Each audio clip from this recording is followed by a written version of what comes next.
Hey, how are you guys? Hey, Chris. Hi, Chris. Can you hear us all right and see us and everything? Yes, everything's good. Everything's good. So you are a Rangers fan. New York Oh, I Rangers. am. Absolutely. We watch hockey more and more now. And we watched the seventh game. That was exciting. Oh, that was crazy. I bet your heart was pounding, huh? You have no idea. I thought they were going to blow it. Well, they came back. Well, I mean, weren't they down 3-1?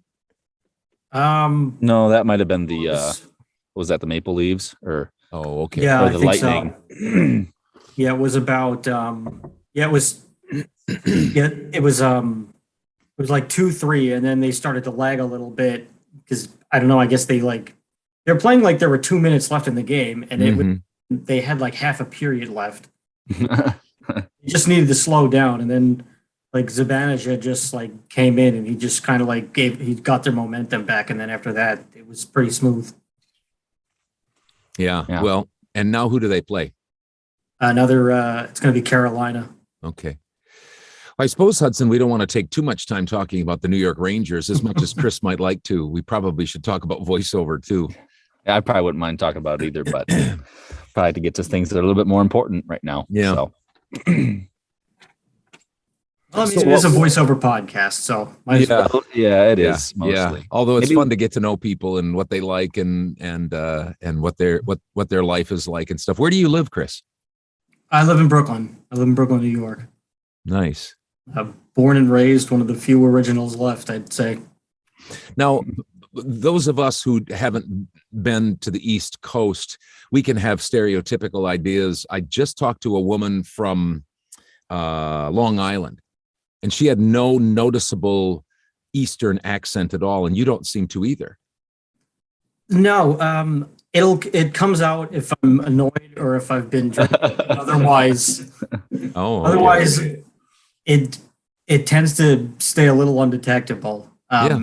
It's just something that I just grew up around hearing. Just people from the neighborhood just constantly, just having these very thick accents, and I don't know. I just didn't want one, so I just Mhm. I just learned how to drop it, I guess. Yeah. Well, you've done a good job because that'll serve you well because you could probably go into it, because you're around it all the time. You can probably do it whenever you want to. I mean, you could get a real nice thick East, New York accent or whatever, Brooklyn accent, but you sound like you just are neutral, no accent. Yeah, absolutely. I mean, I can do a tough guy pretty good, and that serves me for that. But for the most part, I try to stay very neutral. So that I think that helps a lot with my delivery as well. Yeah. And Yeah, how it is it seems like- going? Go ahead. Sorry. Sorry, it just seems like that's a lot of like voiceover now. Unless they're looking for like that type of accent, they're looking for something that's fairly neutral. And so that, like Dad said, that'll probably serve you well with getting jobs that you don't have this real thick. I'm not even going to try because I wouldn't do well. So anyway, I just was going to agree with you on that, I guess. How long have you been in voiceover, Chris? Professionally, this is my first year. Okay. I had started in 2017 where I had wanted to do it for a long time. Didn't know where to start. So, and I also didn't know if I was going to like it. So I had just found like the voiceover groups on Reddit and all these little tiny projects on like Casting Call Club and things like that. So I just kind of tried it out and just tested the waters there just to see if I liked it, to see if I could actually do this thing. And turned out I could, and I did. And then the whole trick is just, well, how do I figure this out? Like, how do I get around to actually doing it? How do I do this so that I can get paid like real money as opposed to, a $5 job, a $10 job here from a Reddit project, Mhm. mostly just experimenting on somebody else's project. And that's great just for starting, but it doesn't exactly tell you whether or not your delivery is good or not, because it's a lot of people who just have it's a lot of fan projects for the most part, or it's a college project or something like that. So they're not a casting director, so they don't necessarily know what would be, an industry standard job, which, that's not on them. That's just, this is the project what the project is. Mhm. What are you finding? So you had Reddit. Are you on any other platforms, or are you doing some sort of marketing to find more work? Is that a struggle for you? What are you finding as you grow in your business? Well, it's, the marketing is probably the trickiest part, really. I do pretty much all direct marketing. I'm on Bidalgo as well. That's the only pay to play that I stick with right now because it's pretty affordable, and it's also for voice actors by voice actors, and you have to properly be vetted. So he wants to make sure that you went through. I think the guy's name is Army. He wants to make sure that you went through the proper channels of where did you get your training, where did you get your coaching, do you have a pro demo, do you have a pro studio, and have you been nominated for anything? Have you done any bigger jobs or anything like that? So he gets a good idea of where your skill set is, and he wants to make sure that he can vet you to the clients, and it's not just anybody can join, like with no expectations, whether you've been doing this for 5 years or 5 minutes. I actually really like how he has it structured in Bidalgo, and you can also end up clients off there eventually if they like you. Then they could become your regular clients off of the platform. Well, some people would say, you've started in a difficult time. There's COVID, then there's inflation, and so there's a difficult time to get going. Have you found it to be a struggle getting work, or are you on a little bit of an upward trajectory, even if it's just a small, growth pattern, or are you finding it more up and down and up and down? Do you get consistent work, or what are you finding, Chris? It's very tough. Year one is, I guess this podcast is basically what to expect in year one when you decide to go pro. With when COVID had started, just to backtrack a little bit, the first couple of years was really just heavy research and just trying to figure it out, and just deciding, well, where am I going to get my coaching from? And just, also it's important to vet your coaches as well. It's very easy to just get caught up in something where you'll find somebody who's just says, oh, I promise to make sure that you get a 6-figure earning in 6 months with voiceover. It's that easy. Yep. My course, there's a ton of that out there. So you got to really coaches, which what I ended up doing, I ended up just finding other voice actors who had been doing this for a long time professionally, and just reaching out to them and just having coffee with them, or just getting on the phone with them and just saying, hey, what did you do? Because this is working for you. And that's how, and the first thing that they said was, take acting classes. This is voice acting. Just you're going to need to learn acting chops. So they recommended over to Stella Adler, and I took classes over there for a while. I also found my way into Terry Daniels' voiceover program, and I can't thank them enough. They're really meticulous, and they're really, really helpful. They have one person, Trish Pisani, who's their marketing expert, and she really hammers home the direct marketing, and she really teaches you how to fish. To answer your question in a roundabout way, the first year is very, very hard. A lot of it is just prospecting and generating leads, and really just taking that plunge and just actually reaching out to them. I actually am a contract away from, and I just have to send over the information later today, but I've basically booked my first actual job. Nice. As of a couple of days ago. Good job. Oh, that's awesome. Fun. Congratulations. Yeah. Thank you. Even if it's a small job, it's wonderful to get that under your belt. You know that you've got what it takes to work professionally. That's fun, isn't it? Yes, I can't say too much, but it's constant repeat work with the newer audiobook platform. Nice. Yeah. So it took a while, but I'm starting to see the fruits of my labor, and auditions come in pretty often for the last couple of months. So it's definitely on the up and up. But for the longest time, I mean, I want to say up until maybe like 2-3 months ago, nothing was happening. And that's something that if you ask somebody who's been doing it for a long time, don't expect to make it much money in your first year or your first couple of years, really. It's really more about getting your feet underneath you and just getting the foundation and getting all of your materials, your website, your logo and everything, and all of your training. That's really what your first year is, just getting that foundation, just building all these leads and actually just reaching out to all these companies individually and, just getting yourself out there.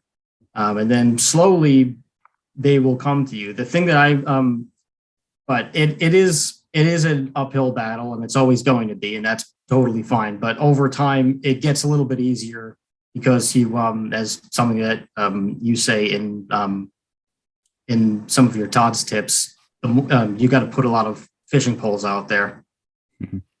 Yeah, and it's if you do it right, then you push and you push and you push this boulder up the hill, and your legs are burning and your lungs are burning, and you say, I can't do it anymore, and I probably better just let the boulder roll back over me and just be done with it and go to corporate America. But if you keep pushing, you get to a point where you kind of, it's not every day, but a lot of times you get it so that you roll that boulder to at least a resting place, or you roll it over. Like this last 6 months ago, I called off my assistant. I said, with helping Hudson and helping VO Marketing Pro, our other business, I can't do direct email marketing for a while. I'm getting too much work. And so you get the snowball effect. And for Hudson, who's just starting out, when you guys are about a year old, you're kind of similar. You're about a year old in your voiceover career. And so that seems like outlandish. And you would say, I'll take that anytime. I want to get run over with work. But even there, you have to learn how to triage that work, and you have to learn how to manage clients, and all of that is part of pushing that boulder up the hill. You get more and more jobs, you get more and more chops and skills, and then when you're ready to have that snowball, you're ready to have that snowball, and you won't get beat on the other side of things. Because if you get too much work right away, as unimaginable as it might think that you'd get overwhelmed, you can get overwhelmed. I was even overwhelmed being 12 years in, like last summer.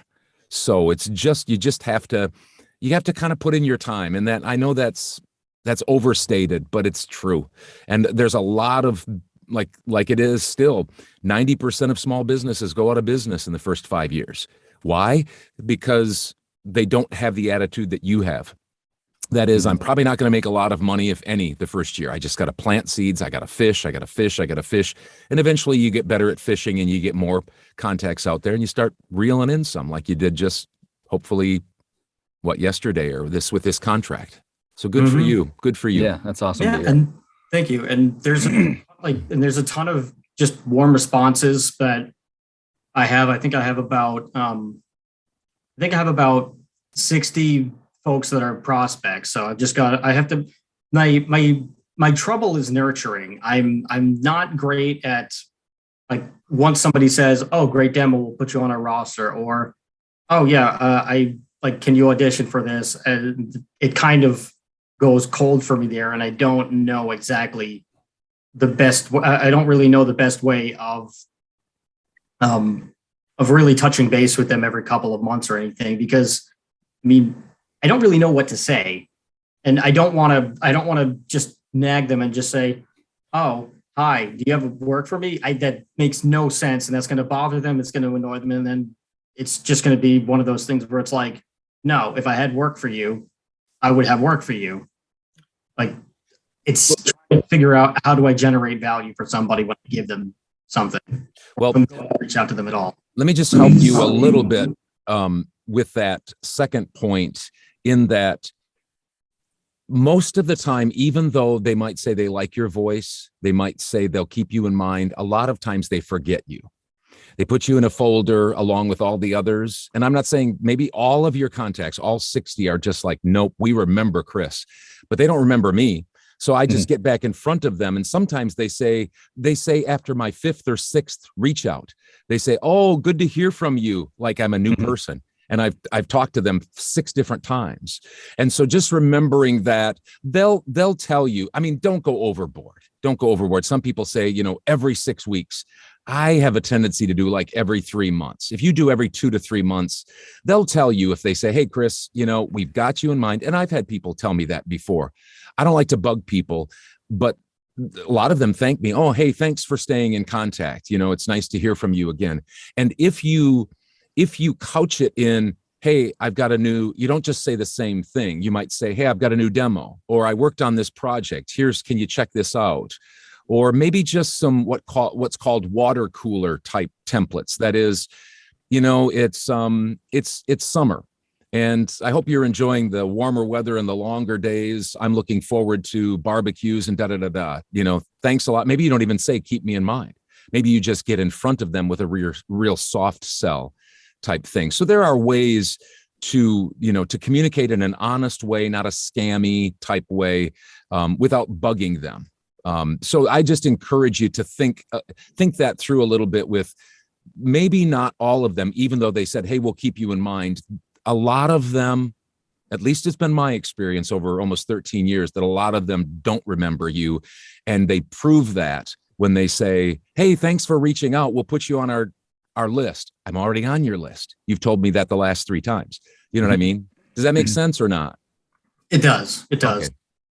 Okay. So what habits should new voice actors avoid falling into?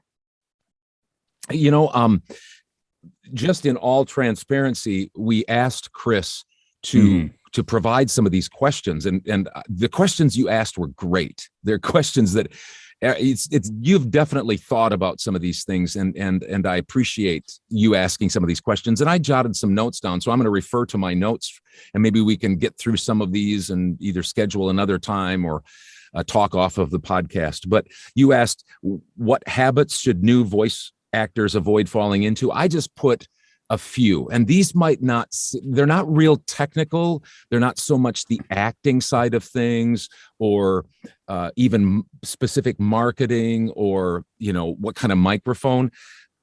The first thing and the thing that I talk to people over and over and over again is never forget that you are a small business owner. You have to think of yourself not first as an actor. At the very least, it has to be small business owner / actor, because otherwise people have a tendency to focus so much on the acting and they don't know how to run a business. They don't know how to be customer centric. They don't know how to market, all of the things that make you a small business owner. Do you understand what I'm saying by that? Oh, yes. Yeah. Sometimes the marketing is the most important element of it. And there's so many ways to do it too. Like it's not always just emailing somebody. Sometimes if you happen to live in like a metropolitan area, like I do, where you just, where we have the luxury of public transportation just everywhere. Yeah. Almost no need for a car. I can just walk over. Like I actually did this last week. I just walked over. I have a couple of like the local councilmen and the local politicians. I just walked into their office and just gave them a business card, and they were pretty elated about it. They were like, "We're not doing we might not be needing you for any campaigns, but there's definitely a bunch of PSAs that we'll probably have down the road for you." Yeah, nice. Just yesterday, I decided to do a change of scenery, because when I was just doing my lead generation, and I just left my house. I went into a coffee shop, and I just, didn't think anything of it. Okay, here I go. Let me just, get a cup of Java and then go through what I'm doing. Somebody else over there, she was working, and I overhear her conversation, and she's talking about broadcasting. So I waited a little bit until the conversation. I waited until I was, until I got up to leave. And I just said, "Hi, I couldn't help but overhear your conversation. I'm a voice actor. I just overheard that you were speaking about broadcasting. What exactly do you do?" and she's like a PR person who's like they're like a middleman company for they connect like businesses to ad agencies and marketing agencies. So I just gave her my card. We hit it off. So I have no idea if anything will come from that, but it's a pretty good chance. Yeah. And you're fishing. Mhm. That's the big thing. And that's the whole idea, is thinking of yourself more as a business person rather than just an actor. Of course, you have to work on your skills. And of course, getting coaching and stuff like that, but also just thinking of yourself, maybe getting coaching on making sure you're a good business person if you need that, if that's not a strength. So that would be one thing. Another thing is that I wrote down was, and we've kind of already touched on this, so we don't necessarily need to talk about it unless you or Hudson want to speak to it. But in business, there's going to be ups and downs. And so what's important is you get a solid business plan. Not that it can't change. You need to watch and observe the industry and just yourself, your strengths and weaknesses. But when you go up and down, which businesses can do that, not to flail and just say, I'm doing everything wrong, but to be urgent, but not emotional, I think, about thinking about your ups and downs. Take a step back. If you have a good business plan, continue to work it, especially in these times where financial stuff is a little bit up in the air. Just continue to do that. And a lot of times you outlast the competition just by staying the course. It doesn't mean that you don't evaluate. It doesn't mean that you don't try new things, but you don't just throw the baby out with the bathwater when you go up and down. And that's what Hudson and I talk about a lot. So if you have comments on that, go ahead. Otherwise, I can go to a third and fourth point that I was going to make. Oh yeah, I actually talk with my fiance about this all the time, who's probably sick of me speaking about this. I never talk about voiceover ever again. She'd probably be happy as a clam. but when and I guess this kind of gets back to a point that you were making earlier, that yeah, I probably chose to get into this professionally at the worst possible time, because there was COVID and there wasn't really anything going on. Mm-hmm. A lot of people jumped into it because they felt, oh, I can do this from home. I can get into this. I've always wanted to do this. Or maybe they were curious and they dove right in. And there's a lot more competition than probably ever before. There's always, but there, like you said, most businesses do not last the first couple of years. And a lot of people, I don't think, are or were, if they've chosen to fall off, I don't think they were ready for everything comes with it. They probably were going to make it anyway, were they? They probably might I don't not be know. able to make it anyway, yeah. Well, maybe, but maybe they didn't. I think if they just didn't mentally prepare for it, then that's what's going to happen. You're going to get easily discouraged because you just expected to just start making a killing off of this, where that's not necessarily the case with any business at all. Like whether or not I was doing voiceover, or if I decided to, I don't know, open up a coffee shop down the street. Right. The first couple of years, it's hard. You're going to be spending way more money than you make. And you have to figure things out.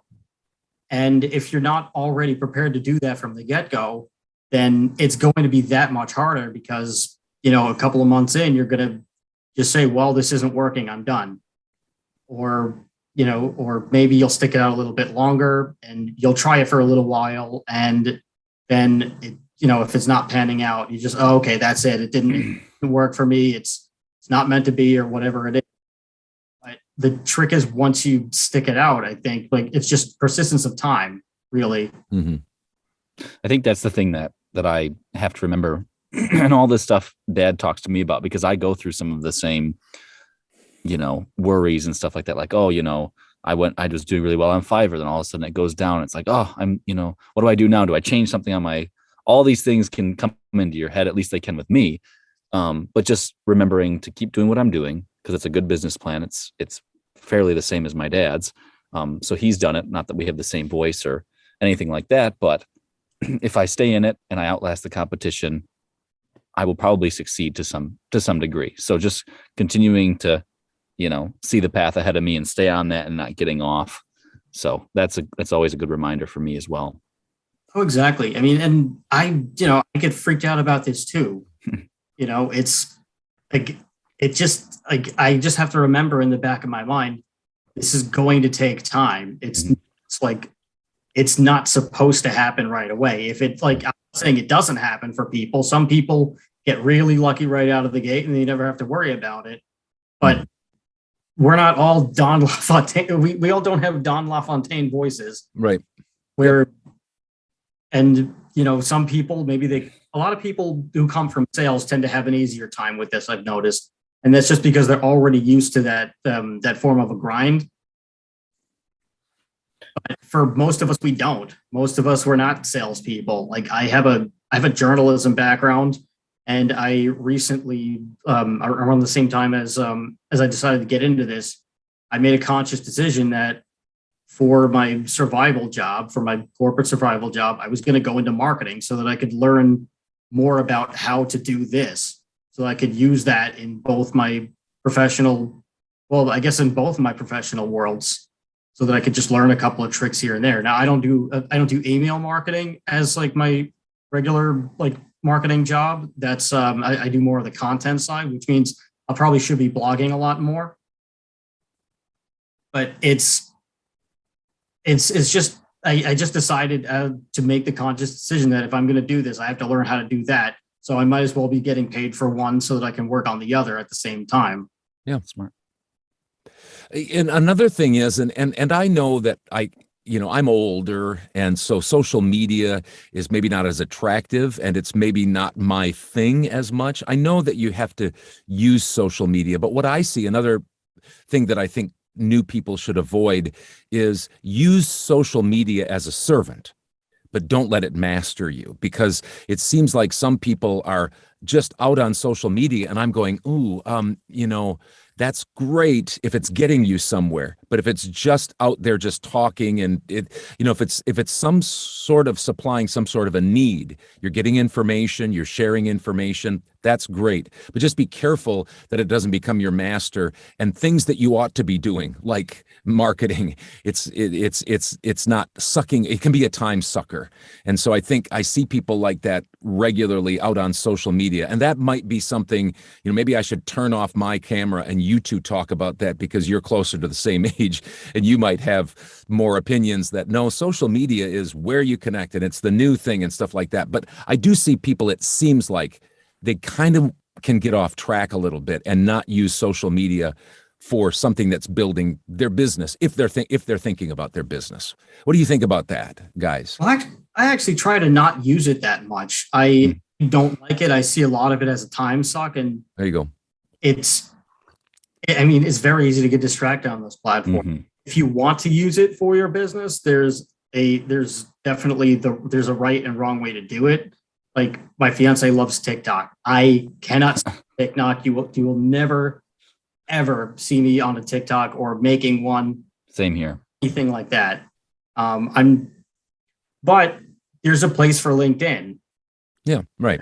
That's where I like to go. And that's maybe one way where I should be doing my maybe that's one way where I should start getting in front of people, is just like if I see something that a prospect who's added me has put out there, then I'll leave some sort of a valuable comment on that. Like if it's a video production house and their post is, hey, look at this awesome collaboration we did with Adidas or something like that, and it's the Adidas commercial, whatever they did, rather than just give a like, just tell them, oh my God, I love the way that you shot this. It the colors are very vibrant in here, great lighting, great cinematography, and whatever it is.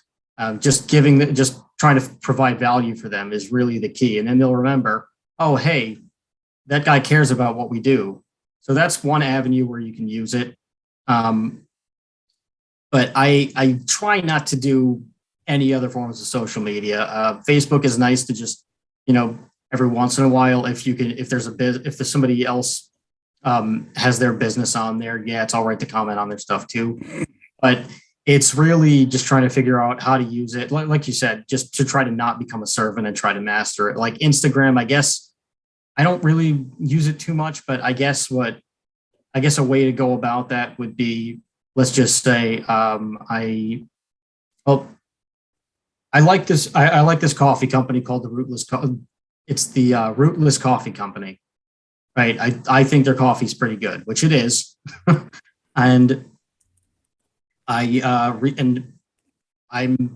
just ordered their coffee. My Instagram is obviously directly correlated to my business. Cup of coffee, like just picture the cup of coffee, picture of the bag of coffee.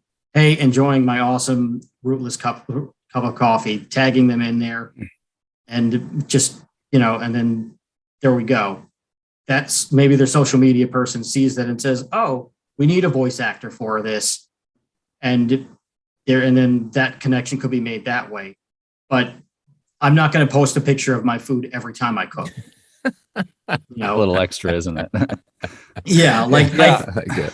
I think it's good if you're doing product placement. Basically, I think that's how you could. I think that's one avenue where you could use that. But you have to just try to not get sucked into it and just use it all day.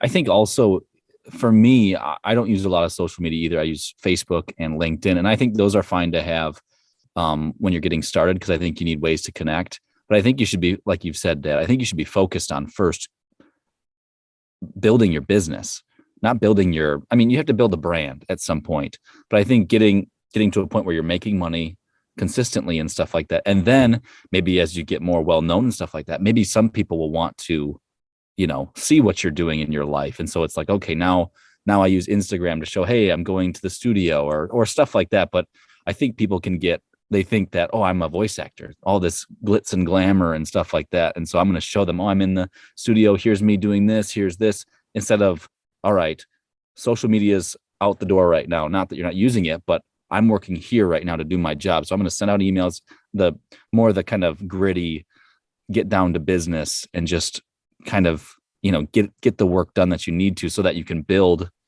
a successful business rather than building a maybe, successful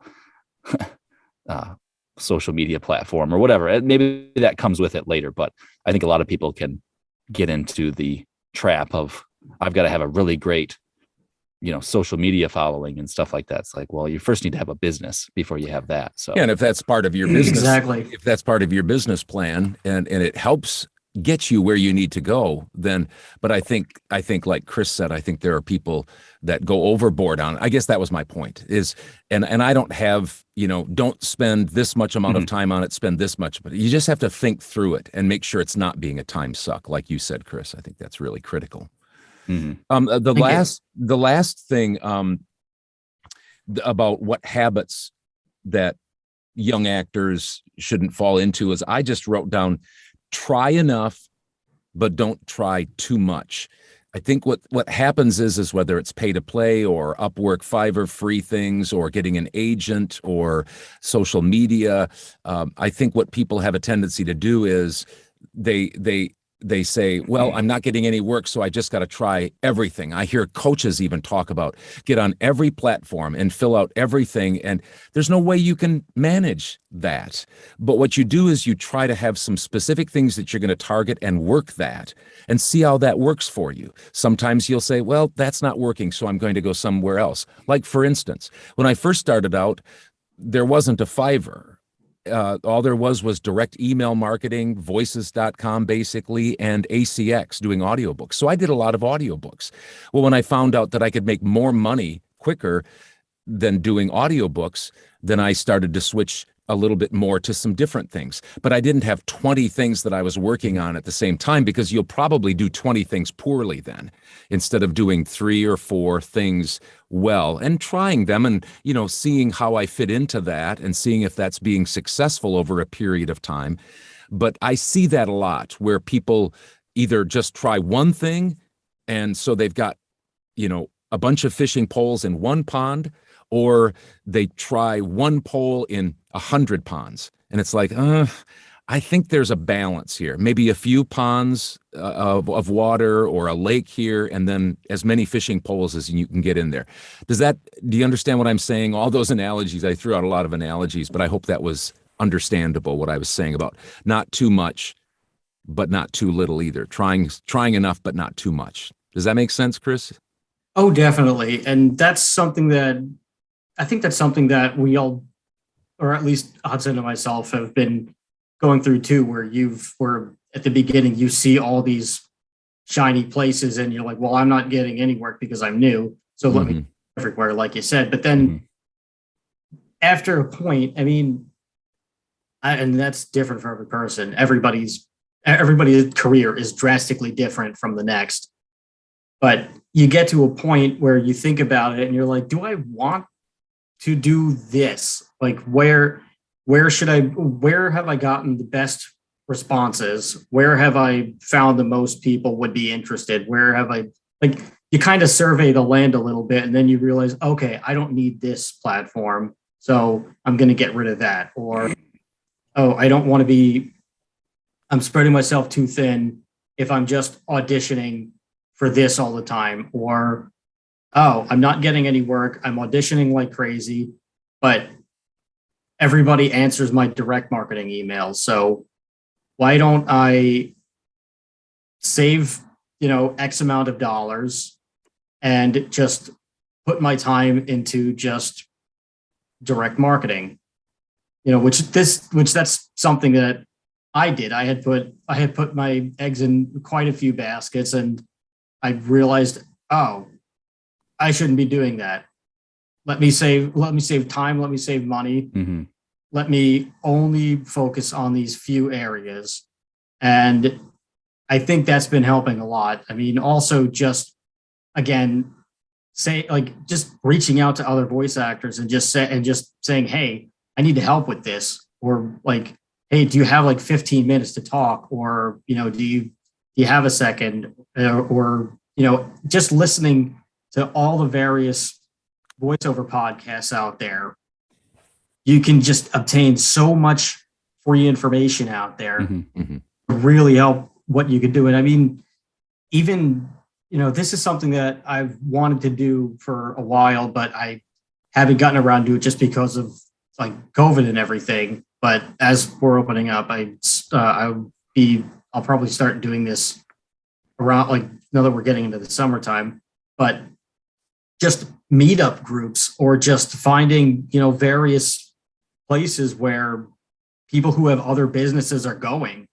Like there's plenty, like if you go on Meetup, there's plenty of groups out there where it's just business entrepreneurs, and they're all going to be, and they'll be in your local area. You'll find some place where you could just go and congregate and meet other people who have whatever businesses. Maybe you go to a bar or whatever, where they have their like talks or anything. Or I mean, I'm fortunate enough to live in the New York City area. So there's the Voice New York City group where they do these regular events, or at least they did before COVID, and now they're slowly starting to come back. So like I'm going to like a free event that they're putting on in a couple of weeks, and I'm just to go meet more of these people and just get all of this advice. And also it helps to just meet as many people as you can. Like there's not enough that can be said about guerrilla marketing too. Networking. Yeah.